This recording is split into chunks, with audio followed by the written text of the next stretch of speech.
రాజకీయ వైషమ్యాలు పక్కన పెట్టి అభివృద్ధి విషయంలో అందరం కలిసికట్టుగా అడుగులు వేద్దామని ఏపీ అసెంబ్లీ స్పీకర్ చింతకాయల అయ్యన్న పాత్రుడు పిలుపునిచ్చారు. నర్సీపట్నం మున్సిపల్ కౌన్సిల్ సమావేశంలో పాల్గొన్న ఆయన అత్యంత ఆహ్లాదకరమైన వాతావరణంలో కౌన్సిలర్లతో ముచ్చటించారు. ఎన్నికల సమయంలో మాత్రమే రాజకీయాలు ఉండాలని, గెలిచిన తర్వాత ప్రజాసేవలో ఏ ఒక్కరిపై వివక్ష చూపబోమని స్పష్టం చేశారు. నర్సీపట్నం అభివృద్ధి కోసం ఇప్పటికే 21 కోట్ల రూపాయలు మంజూరు చేశానని, వచ్చే నెలలో మరో 10 కోట్లు కేటాయించనున్నట్లు వెల్లడించారు.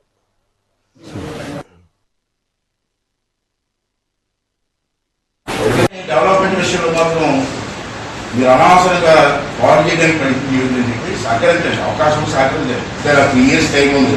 ఫస్ట్ ఇయర్లోనే 21 పోస్టులు ఇచ్చారు 2 yearsలో. మళ్ళీ వచ్చే నెల 10 కోట్లు ఇస్తాం. రాబోయే 2 years లాస్ట్ ఇయర్ వేరే ఇంకా రాబోయే 2 yearsలో కూడా మరో 20 కోట్లు ఇచ్చి బాధ్యత తీసుకుంటాం. అది అవకాశం కొరకు చేయడం సిద్ధంగా ఉన్నాను. నాకు కూడా వయసు అవుతుంది. ఇచ్చిన రాజకీయాలు ఉంటాం పోతాం, పోతాం మాకే తెలియదు. ఉన్నప్పుడు అవకాశం ఉన్నప్పుడు దాన్ని ఉపయోగించుకోవచ్చు. ధర్మం నాకు ఉంది చేస్తాను. కానీ మీ అందరూ కూడా సహకరించవలసిన అవసరం ఉన్నది. అంచేత ప్రత్యేకంగా మీ అందరినీ కలిసి నా రిక్వెస్ట్ మీ అందరి ముందు పెట్టాలని ఉద్దేశం వచ్చాను. నా మనసులో మాత్రం వేరే భావన లేదు. ఇంకే భావన అంటే వైసీపీ ఉంటే వైసీపీ 40 సంవత్సరాలు వచ్చింది. నాకు ఇంకే బాగుంటుంది. నాకు అలాంటి భావన నాకు లేదు. అవకాశం వరకు నర్సీపట్నాన్ని డెవలప్ చేసుకుందాం. మీ అందరూ సహకరించండి.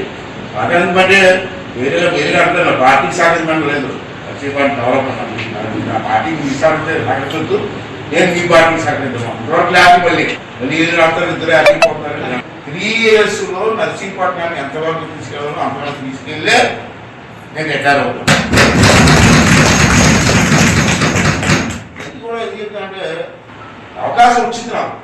భగవంతుడు ఇచ్చిన అవకాశాలు పాలు చేసుకోకూడదన్న ఉద్దేశంతో నేను ప్లానింగ్గా ఇందాక మేడం గారు చెప్పారు మా వార్డు మీ వార్డు అని. నాకు ఇష్టం మా వార్డు మీ వార్డు లేదు. వార్డు నర్సీపట్నం నాకు ఇష్టం ఉంది.